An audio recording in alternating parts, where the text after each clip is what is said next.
संत जना मिल हरि जस गायो, संत जना मिल हरि जस गायो। हाँ जी दोस्तों, राज स्वामी जी साਰਿਆਂ ਨੂੰ। आज मुंबई में शाहिद कपूर के पिताजी ने, जो कि पंकज कपूर जी हैं, उन्होंने सत्संग फरमाया आधे घंटे के लिए। आज एक भाई ने बाबा जी से क्वेश्चन किया कि बाबा जी, क्या मालिक के साथ रिश्ता जोड़ने के लिए नामदान लेना जरूरी है? बाबा जी ने उसे कहा कि जो असल मकसद होता है वो यही है कि मालिक के साथ रिश्ता जोड़ना। हमने तो उसका शुक्र करना है, क्योंकि हमें जो कुछ भी दिया है मालिक ने ही दिया है। ज़रूरी नहीं है कि आपने इसी संस्था से जुड़ना है, आप किसी और से भी जुड़ सकती हो। जो असल मकसद था वो मालिक का शुक्रिया अदा करना है। सब सुख दाता राम है, दूसर ना ही कोई।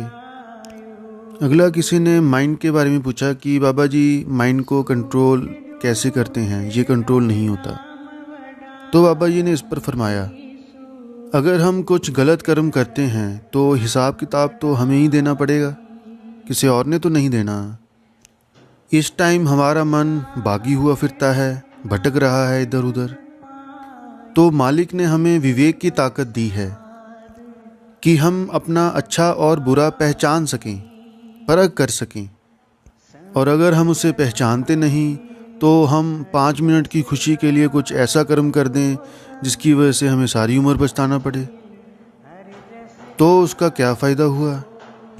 मालिक ने अगर हमें सोच दी है तो सोच समझ कर चलें। अगला सवाल, बाबा जी, नामदान क्यों दिया जाता है? बाबा जी ने फरमाया कि हर एक का अपना अपना लक्ष्य होता है। हम उस लक्ष्य को आगे रखते हुए उसकी तरफ बढ़ते हैं। जब इंसान को मैच्योरिटी आ जाती है तो उसे एहसास होता है कि सुख पैसों में नहीं है, सुख औहदों में नहीं है। जो असल खुशी है, जो सुख है, वो परमार्थ के रास्ते पर है। जब उसको इस चीज़ का एहसास होना शुरू हो जाता है तब वो इस रास्ते पर चलना शुरू कर देता है। अगला सवाल, बाबा जी, क्या जो किस्मत में लिखा होता है क्या उसे कुछ बदल सकता है?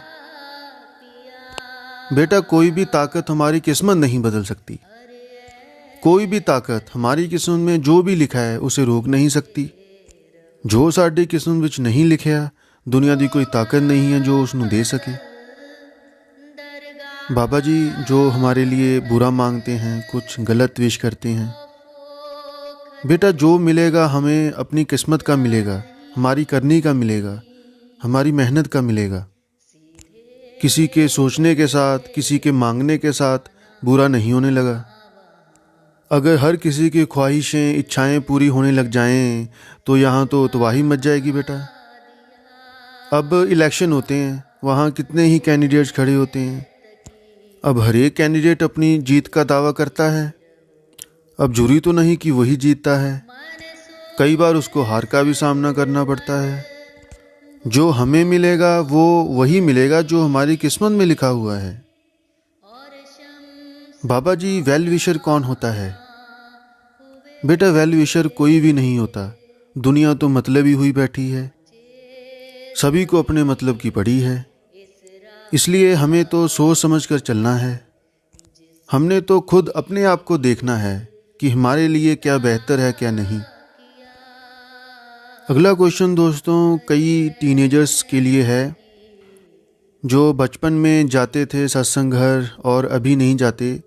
तो किसी ने बाबा जी से पूछा कि बाबा जी, पहले मैं बचपन में बहुत सेवा करता था, सत्संग जाता था, लेकिन अभी इस वक्त जब मैं बड़ा हुआ तो ध्यान मेरा भटक रहा है, इस पास से इस तरफ मेरा इंटरेस्ट कम हो रहा है। बाबा जी ने उसे बड़े ही प्यार से समझाया कि जब हम टीन एज की तरफ आते हैं ना, तो हमारा ध्यान दूसरी तरफ हो जाता है। बाबा जी ने फनी वे में बीबियों की तरफ इशारा करके कहा, तो इस पर संगत मुस्कुराई।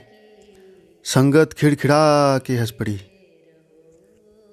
अगला क्वेश्चन, बाबा जी मुझे संत मत के बारे में इतनी नॉलेज नहीं है, तो क्या मैं भजन सिमरन ध्यान कर सकता हूँ बैठकर? बाबा जी ने फरमाया कि यस यू कैन सिट।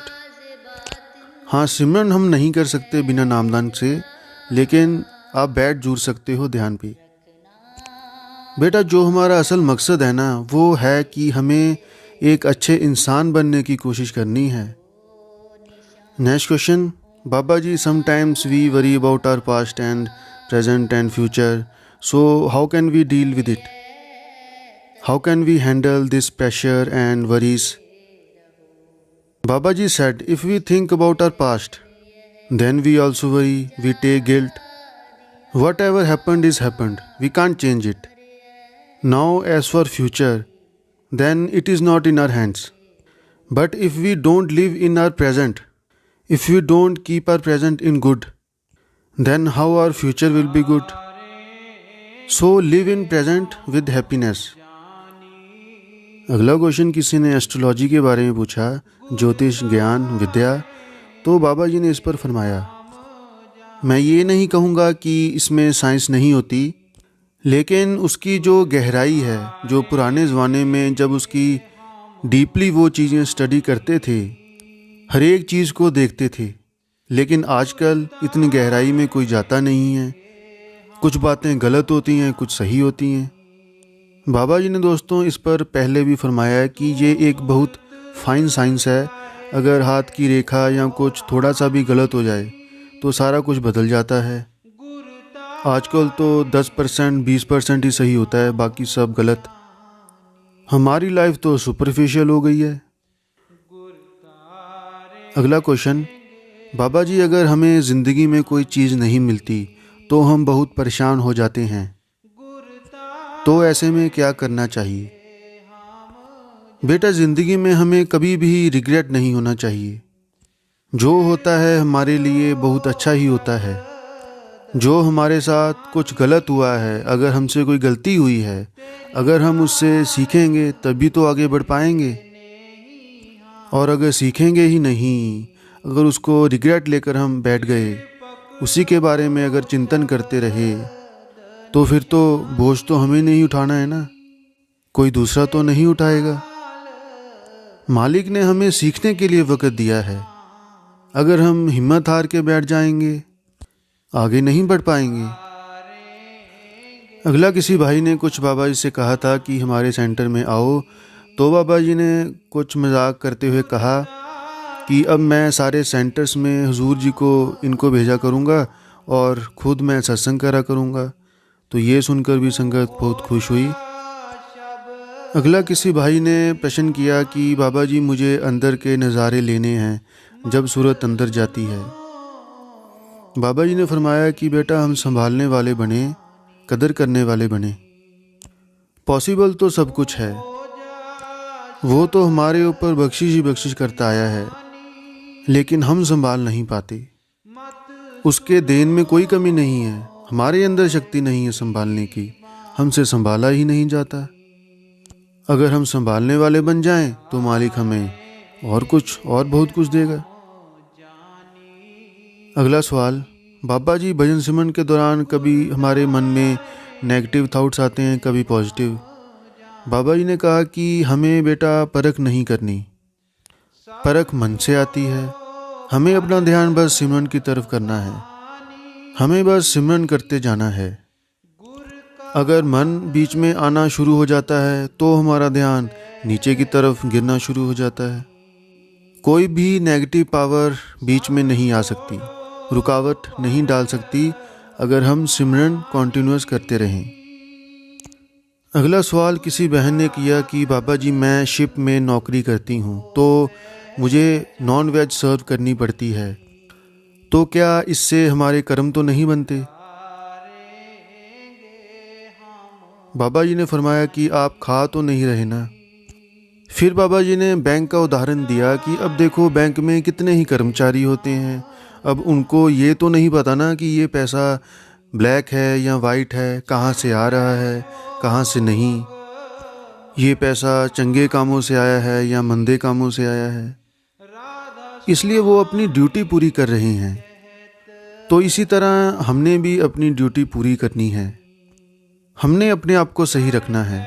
बाकी अगर कोई गलत करता है उसको करी जान दो। अगला किसी ने इच्छा प्रकट की, बाबा जी मैं दोबारा इस मरण जन्म के चक्कर में नहीं पड़ना चाहता। मैं दोबारा इस दुनिया में नहीं आना चाहता। मुझे मुक्ति चाहिए। बेटा सोच तो आपकी बहुत अच्छी है, मगर हमने सोच तक ही सीमित नहीं रहना। जब इस चीज़ को हम अपनी करनी में जाहिर करेंगे, फिर हमें कोई भी ताकत नहीं रोक सकती कि हम वापस आ सकें। अगला सवाल जो काफ़ी साधकों के लिए, अभ्यासियों के लिए ज़रूरी हो सकता है, वो ये किसी भाई ने पूछा कि बाबा जी जब मैं वजन सिमरन करता हूँ तो मुझे पता नहीं लगता मुझे नींद आ रही है या मैं सिमरन कर रहा हूँ। बाबा जी ने फरमाया कि बेटा जब हम भजन सिमरन करते हैं तो हमें भजन सिमरन करते रहना है, नतीजा नहीं देखना। जब हम नतीजा देखते हैं तो हमें परेशानी आनी शुरू हो जाती है। हमें तो भजन सिमरन महाराज जी का हुक्म मानकर करना है। अगला सवाल एक बहन ने कहा कि बाबा जी आप सब जानते हो मैं किन हालातों से गुजर रही हूँ। बाबा जी ने दोस्तों इस पर बड़ा सुंदर फरमाया। गौर करने वाली बात है जो कल भी बाबा जी ने फरमाई थी कि हम दूसरों की जिम्मेवारियां देखते हैं, अपना नहीं देखते, अपनी जिम्मेवारी नहीं देखते। हमने जिम्मेवारी अपनी देखनी है। जब हमें कर्मों का हिसाब किताब देना पड़ेगा तो बेटा फिर जवाब भी हमें ही देना है, मालिक को, किसी और ने नहीं देना। इस करके बैलेंस बनाकर रखें। बैलेंस बनाकर रखेंगे तभी हम आगे बढ़ पाएंगे। इश्क अकल विच